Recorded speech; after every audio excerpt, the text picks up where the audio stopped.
नमस्कार जय जगन्नाथ। गालुआ गपर गलुआ गपरे आपण मानकु स्वागत। गपटी भल लगिले लाइक करिवे, सब्सक्राइब करिवे, आउ जोठी जा हाथ मारिबा कथा मारिवे। कथाटी हैला अजा आई माँ अमलर कथा।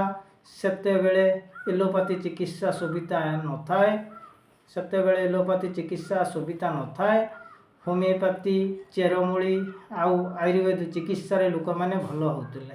आ गोटे कथा लक्ष्य करेंगे, जो मैंने बेसी करके पानी पियंती कम पियंती, गोरु जातीय खाद्य खाती से कोष्ठकाठिन्य थाए, अर्थात कुंथई कुंथई की हगंती, बहुत समय हगंती, पछपरंग फाटी जाए, झाड़ा सुविधा हुए, कला कला झाड़ा हुए।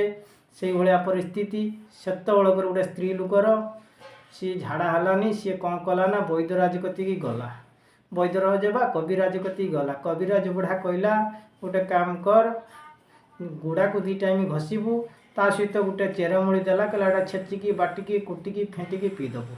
4 दिन पर आसिक देखा करूँ, जदि कमिला भल, ना मुझे अलग मेडिसिन देमी।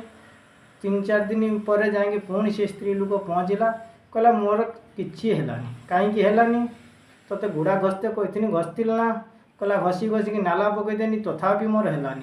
कहला तोते मुझे गुड़ा घसते कही नाला कहीं पड़ा, कहला आपड़ कही घसीवाई, घसी घसिकी नाला पकईदेनी।